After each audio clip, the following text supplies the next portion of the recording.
Bonjour, c'est mieux avec le micro. Bonjour, bonjour à tous. J'espère que vous avez passé un super week-end. Le fait du ce matin, c'est le dollar qui attaque son support et l'euro-dollar qui dépasse une résistance. Attention, ce n'est pas clôturé. C'est à la faveur de l'IFO. L'IFO ce matin, donc l'enquête allemande qui est ressortie à 93 au lieu de 91,4 attendu. Donc ça a boosté la devise européenne. On voit ça tout de suite en graphique. Avant ça, l'avertissement sur les risques.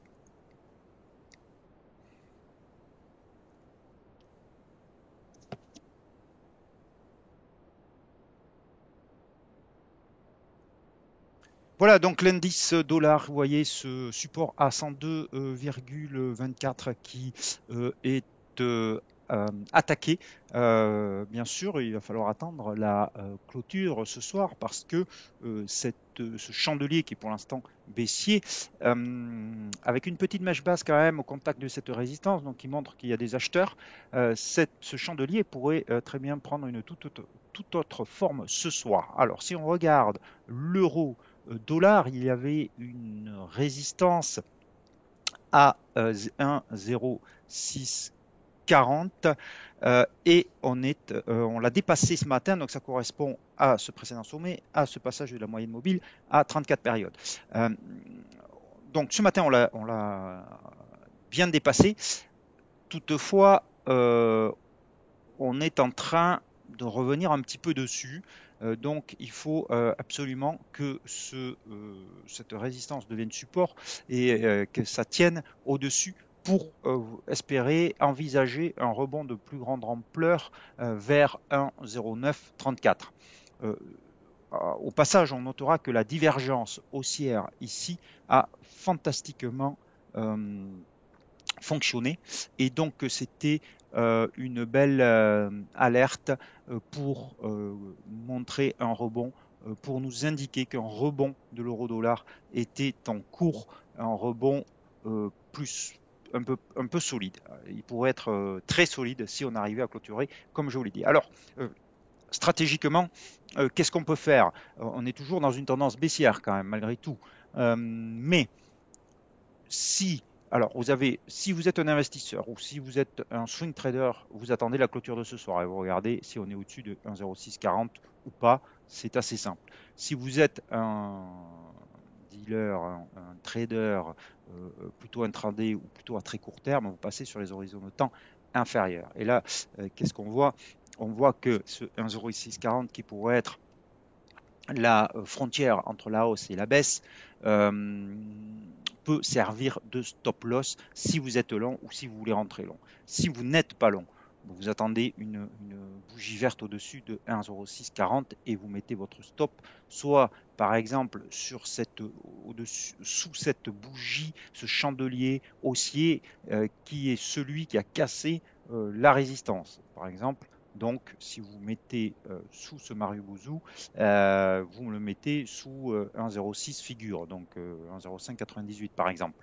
Et vous rentrez long. Mais si vous n'êtes pas déjà long, maintenant il faut attendre qu'une bougie verte, voir que les acheteurs défendent bien ce niveau et sont là pour amener l'eurodoll plus haut avant de se positionner.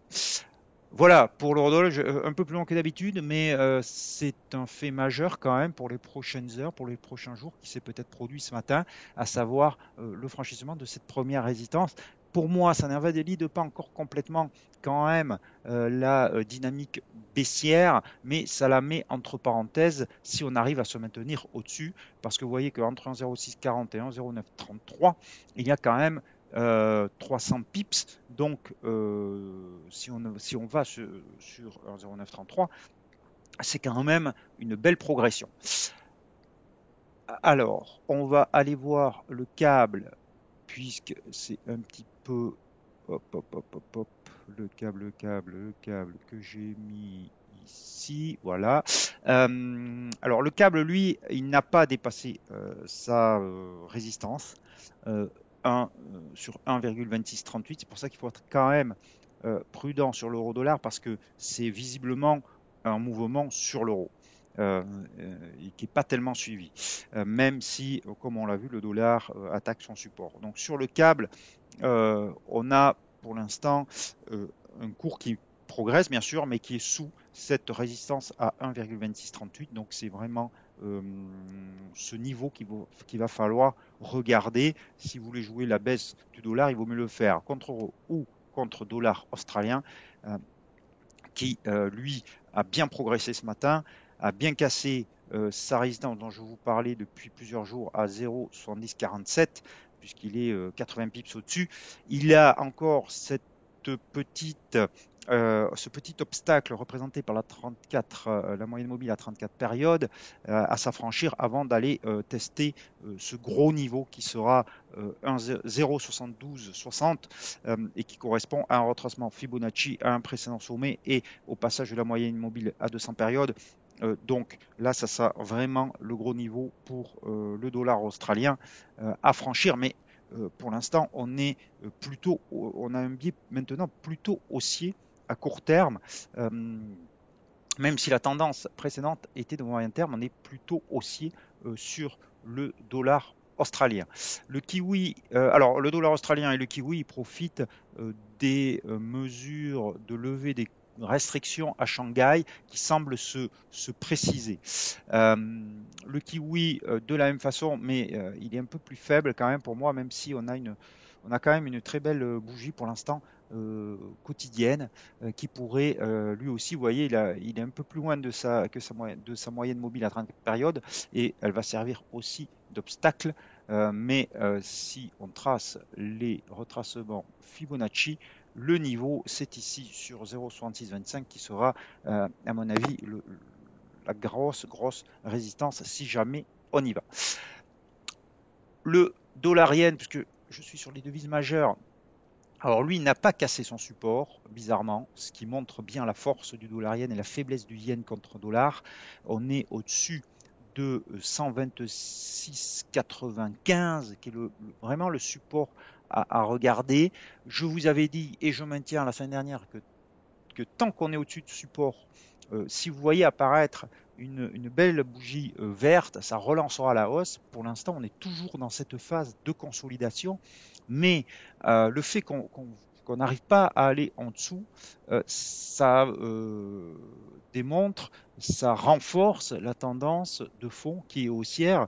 On voit bien que les opérateurs ne sont pas pressés de se débarrasser de leur position longue en dollarienne. Et ne voit pas l'intérêt de le shorter pour l'instant. Donc, le dollar yen, si on veut rejouer la reprise du dollar bientôt, il faudra se pencher sérieusement sur cette devise-là en priorité, puisqu'elle semble plus forte que les autres.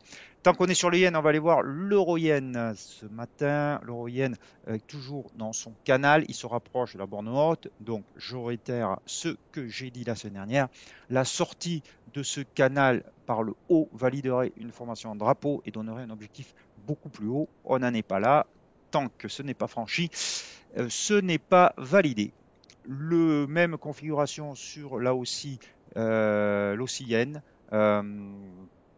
Voilà, qui se rapproche de sa borne haute de son canal baissier de court terme et sur la livre, pareil. Alors la livre, on pourrait tracer aussi ce canal.